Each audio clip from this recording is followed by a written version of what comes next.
Umat beriman yang terkasih, sebelum saya memulai renungan ini, bolehkah saya minta tolong? Boleh? Boleh saya minta tolong? Oke, silakan dilakukan lagi lagu Serdadu Kristus Raja secara bersemangat. Tadi sampai 2 kali tapi kurang bersemangat. Serdadu Kristus, 1, 2, 3.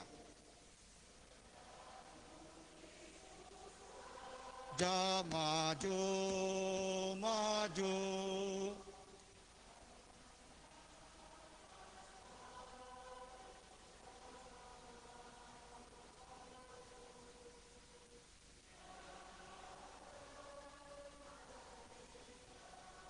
Jangan duduk tenang, melainkan bersenjata, pergi perang.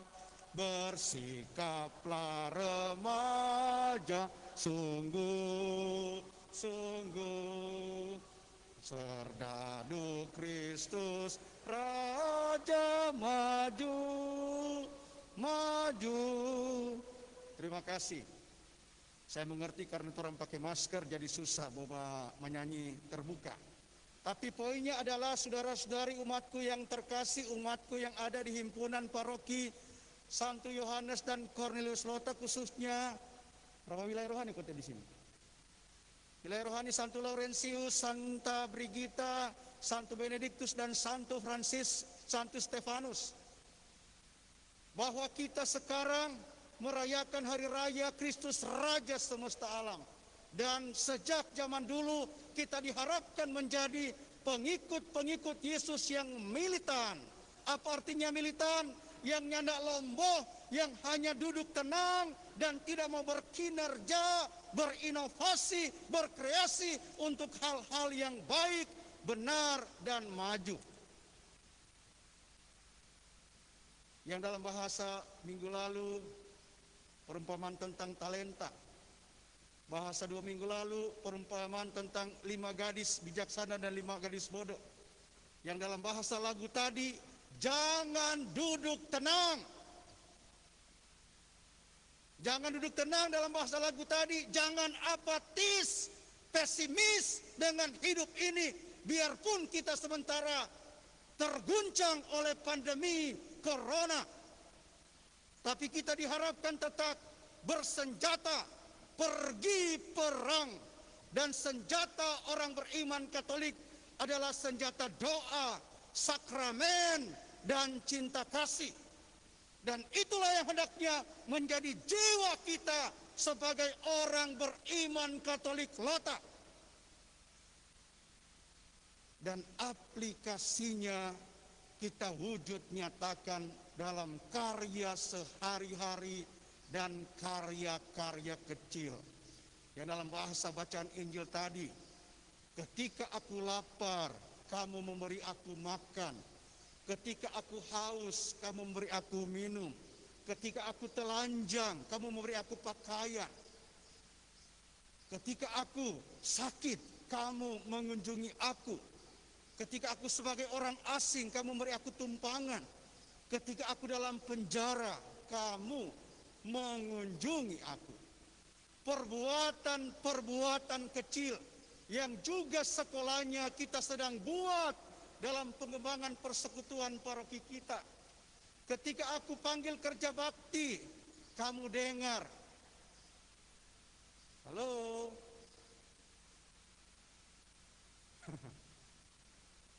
Ketua wilayah rohani panggil kerja bakti, umatku yang terkasih, mari kerja bakti, dengar. Mari kalau kerja bakti cuma sadiki. Kalau ketua wilayah rohani bilang, umat yang terkasih ada BLT, baku rujuk coy. Ada BLT biarpun belum jam, coba antre. Biarpun suruh antre jaga jarak, suruh yang pertama coy. Kita kok sibuk mau urusan ini. Padahal habis dapat terima BLT, dia buat status mall, beli baju. Saudara-saudari, itu. Maka kalau pakai kerja bakti, langsung beralasan. Ibu Ketua Benedictus, sorry nih, Sibuk, DP sibuk, DPK ada 20. Sibuk.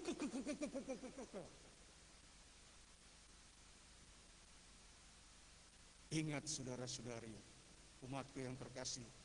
Sekarang kan di gereja pilih Jo, orang ini kelompok domba atau kelompok kambing. Kelompok yang duduk di sebelah kanan atau di sebelah, kanan sini kelompok kita kan. Kanan atau kiri. Pilih Jo, Anda duduk di mana? Dan itu Anda punya hak. Anda punya hak. Cuma gereja ajarkan mari sama-sama hidup sebagai domba. Kalau hidup sebagai domba, sangat indah Mazmur tanggapan tadi. Tuhanlah gembalaku, takkan kekurangan aku. Tapi tidak ada hidup sebagai kambing toh. Kalau kambing, ada kambing hitam. Kalau kambing hitam tahu-tahu tuh hidup sebagai kambing hitam, setahu-tahu salah cari korban lagi. Maka orang dikambing hitamkan, biarpun dia benar, dikambing hitamkan. Biarpun dia sudah berkorban, dikambing hitamkan. Tapi kalau hidup sebagai domba, domba itu dia tulus, dia selalu taat. Biarpun segunting DP bulu, dia bawa diam. Itu yang dalam Mazmur tanggapan tadi, Tuhanlah gembalaku, takkan kekurangan aku. Dan kita karena dia tahu orang ini domba-domba. Karena itu sebentar ketika komuni kudus, inilah anak domba Allah yang menghapus dosa-dosa dunia. Berbahagialah kita yang diundang ke perjamuannya.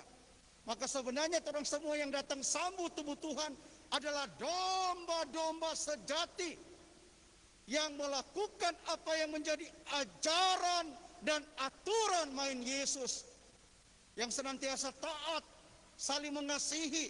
Bahasa saya saat ini untuk di paroki sebelah yang senantiasa menghidupkan dirinya, persekutuannya dalam semangat bersaudara, berbela rasa, dan bekerja sama.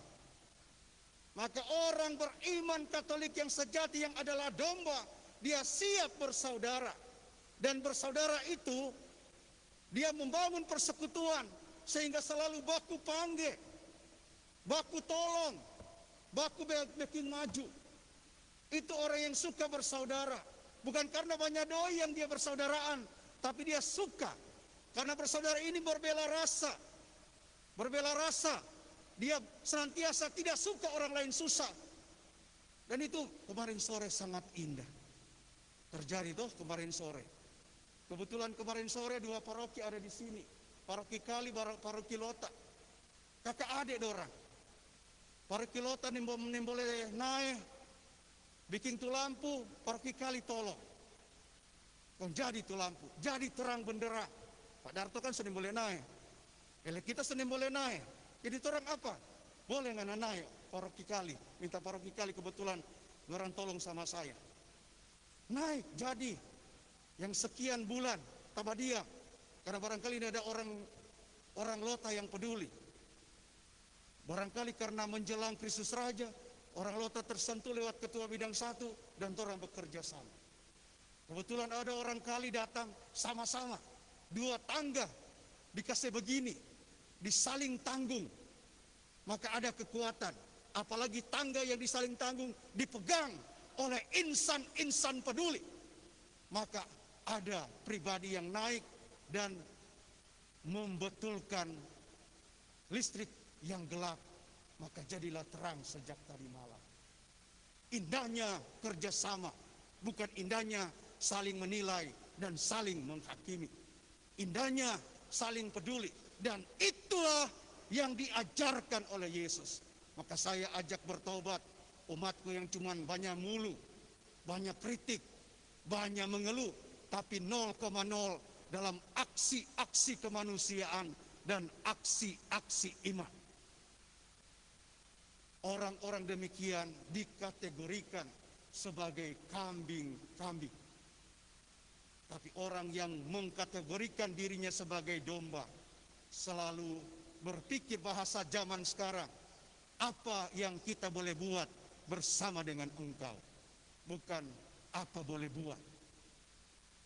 Apa yang kita boleh buat bersama engkau, pemimpin wilayah rohani, pemimpin kelompok kategorial, pemimpin paroki? Bukan apa boleh buat. Pastor orang susah, sudah jo bikin apa-apa. Maka pola pikir menghidupkan dan pola pikir ketentaraan seperti tadi serdadu Kristus Raja pada zaman ini tetap relevan untuk kita laksanakan. Maka jangan cuma duduk tenang, jangan cuma duduk mengeluh di rumah Anda, tapi bersenjatalah. Dan senjata iman kita adalah doa, sakramen, dan cinta kasih yang hendaknya kita wujud nyatakan mulai dari rumah kita sendiri. Karena itu setiap kali saya bilang, bangunlah eklesia domestikamu, bangunlah gereja kecilmu, kemudian keluarlah ke tetangga, ke wilayah rohani, ke paroki, ke kepikepanmu, bahkan ke keuskupanmu. Sebab apa? Suatu saat hidup ini akan diakhiri. Karena itu tadi kita merayakan Hari Raya Kristus Raja Semesta Alam. Hari ini akhir tahun liturgi. Simbolisasi juga bahwa kita diingatkan suatu saat Rein Saneba akan bergelar almarhum Pastor Rainer Saneba. Yang ada cuma Pastor Rainer Saneba terus. Ada akan gelar di depan almarhum Pastor Rainer Saneba. Kalau dia perempuan, almarhumah. Kalau dia jelas aluminium juga. Jadi tidak usah sombong, saudara-saudari. Barangkali hidup saya kalau Tuhan berkenan cuma 65. Halo? Barangkali hidup saya kalau Tuhan berkenan cuma 65. 65 kurang 53 kurang berapa tahun anak-anak? 65 kurang 53 kurang berapa tahun? 17. Sudah lama. Ini sudah lama coy, tidak usah sombong. Maka isi waktu yang singkat itu dengan berkebaikan, bukan bersombong-sombong ria, bukan dari minggu ke minggu. Pantai Picuan, pantai apa kota? Labuan. Minggu depan pantai, pokoknya pantai semua. Maranda pernah datang di gereja. Minggu depan, tiap minggu dia pisisir ke pantai. Maranda pernah datang di gereja. Habis di pantai dia sisir semua mall biarpun tetap protokol COVID. Mar di gereja dia tidak pernah. Ketika barangkali ketua wilayah rohani bersama pengurusnya pergi Batagi, bukan Batagi, kumpul derma, dia bilang, minggu depan Jone nyanda ada. Oh mampus.